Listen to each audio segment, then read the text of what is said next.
Hello there. What is going on, everyone? We are going to be doing some painting today. If you guys have been following the channel for a little while, you've seen we've been looking at some Eldfall Chronicles lately.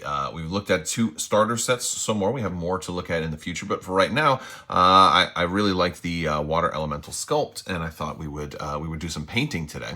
One of the things I have done is I have gone ahead and primed these with the zenithal highlights, so they are, kind of a black primer with like white from above, which is going to make painting a lot easier. If you're thinking about doing contrast paints or airbrushing or glazing, any of that, this is a good method of priming, and usually you'll do black with then some gray and then some white directly from above, and it just gives, highlights those natural recesses, and it allows the paint to kind of do twice as much work for you already, especially I think if you're doing contrast paints. And there are 2 different ways that we could do that. I'm going to be using an airbrush today, but I do want to say that if you were thinking about using contrast paints, I want to go for sort of a blue-green water. I want like blue in the depths and green on the outer parts, with then some white foam on the tips, and so I think like maybe some kind of Citadel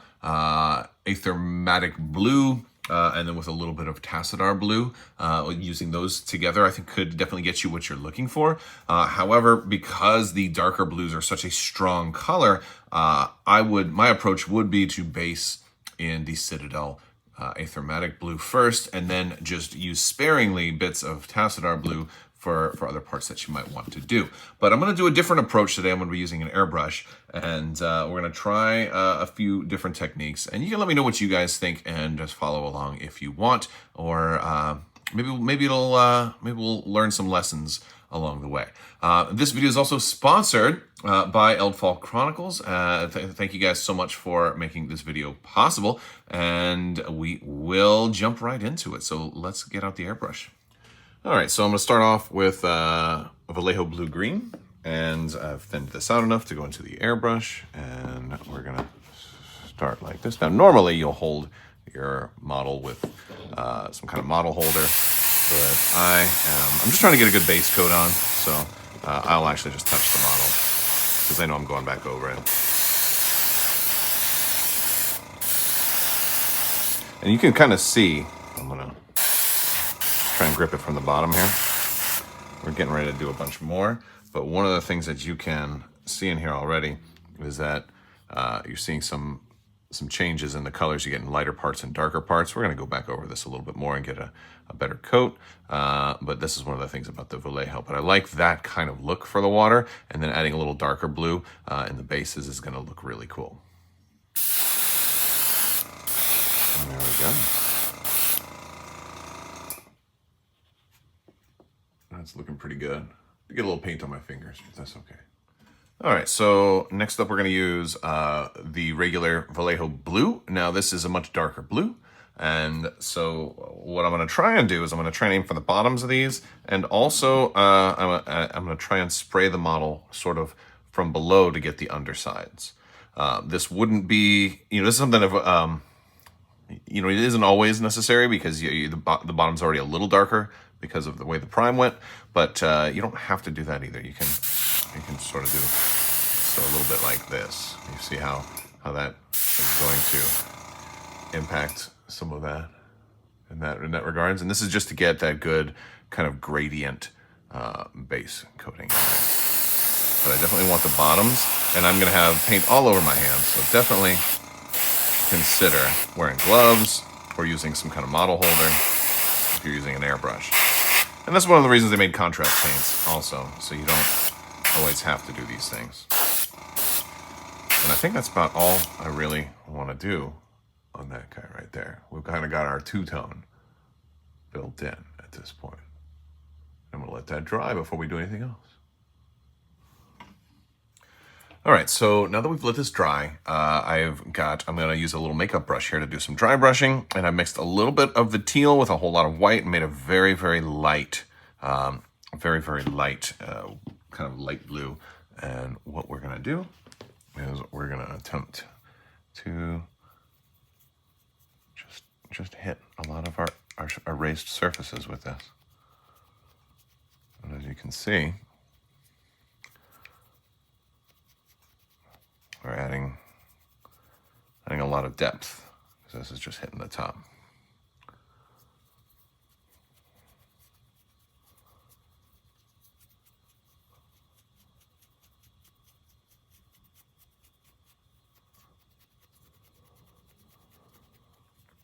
But I didn't want it to be too white, but I wanted it to be lighter than the teal to kind of elevate all of those surfaces right there. I'm going to need to put a little more on here. I get an old rag here because I want to take most of that color off. And there we go. Look at that. Look at that.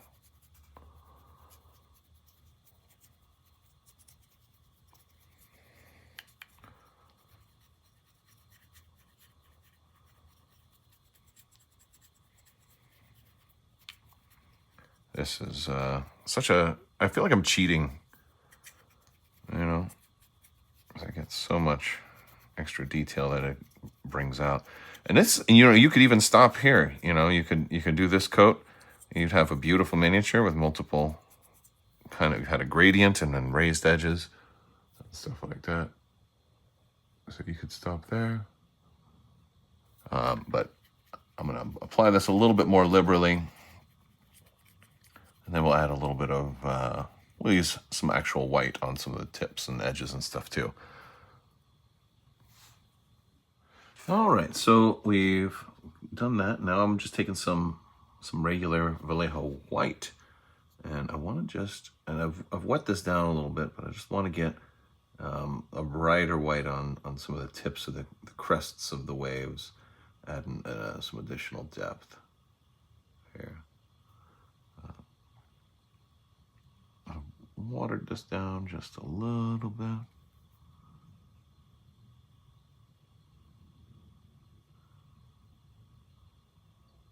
Yeah.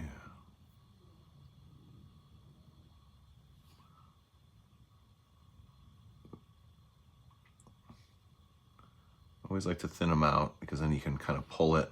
You can do like a wet blending here. You can just add more water to this and less paint, and then kind of pull it down a little bit more here.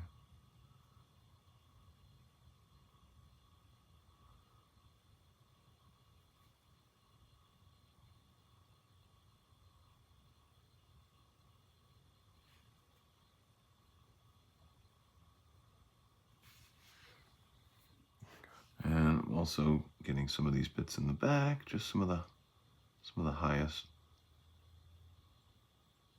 pieces. I don't want everything to have the white. I just want certain parts.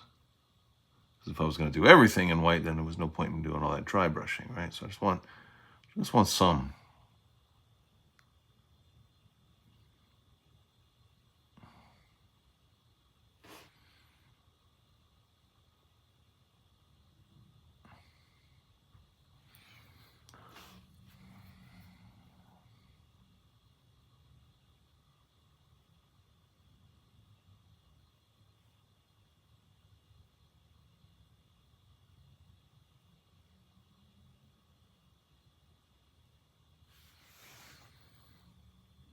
So I think that's mostly what I wanted to do for the body. I got to do the face. And so there's a couple of things. Like in the artwork, it looks like they kind of gave him purple eyes. So I think I'm going to go with Warlord purple for the eyes.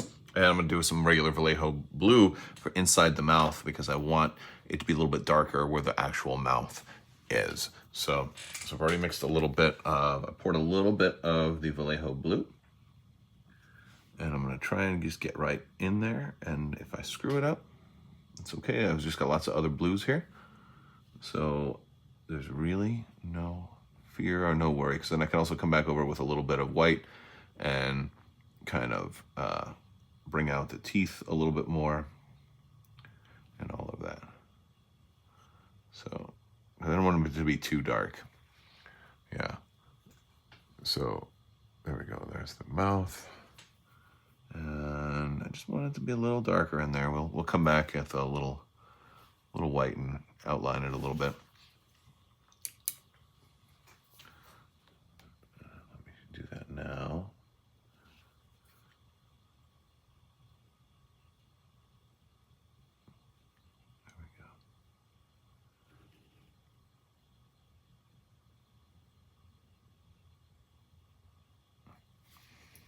Yeah, that's gonna do nicely. Like almost like he's foaming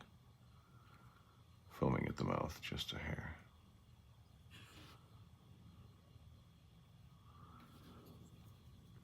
And then I'm gonna get the eyes. I'm gonna get a little bit of this ready. All right, we've got just a touch of that Warlord purple, and I've thinned it out quite a bit. I just wanted to get into this recess right there. And right there as well.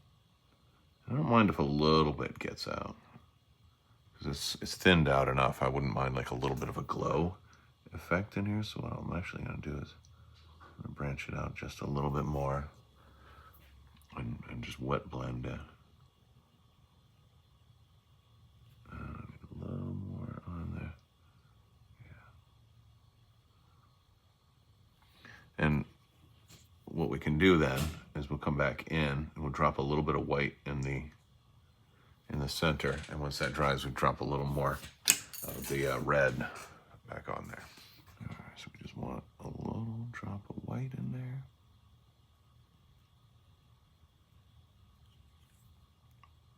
Here as well. Yes. So you see, we're starting to get a little glow on the eye, but we're gonna do a little more red in there. Just do a couple of layers here. All right, here we go. I keep saying red, but I mean, this is Warlord purple. It's not red.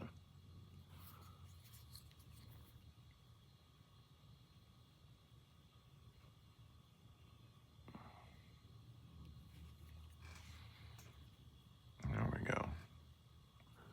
Got a nice little glow there. And now I'm gonna mix a little bit of white and red to kind of do just a little dot for the center. Let me see if I can get it's gonna be almost, may end up being like a hint of a pink. Just for that little dot right there. Yeah, I like it. And the most important step of doing any miniature is to get that ring around the base, because just adding like, and I probably should have used a thicker brush for this, but adding that black ring around the base just brings the whole thing together. Now I would have, normally I would have done some basing material, but since this is water elemental, I'm just leaving the whole base, kind of the bits that aren't miniature, I'm just leaving those blue to reflect the water. All right, and there is our completed water elemental from Eldfall Chronicles. Big thanks to Free Company for sponsoring this video. If you want to learn more about Eldfall Chronicles, the new miniature skirmish game that is both competitive and also has solo and cooperative modes as well, you can check out the links in the video description below. And be sure to subscribe. We are still doing that $25 Amazon gift card giveaway. All you have to do is be a subscriber and leave a comment on this or one of my videos. And be sure to check out the links in the description below for other things like our Discord and Instagram and all the other social media links as well. I will talk to you guys later. I want to thank you all so much for watching. Big thanks to my patrons as well. You guys are amazing and help make this whole channel possible. Thank you for your continued support. I will talk to you later. May the force be with you. Live long and prosper. Be excellent to each other. Party on, dudes. So say we all. And always wash your socks.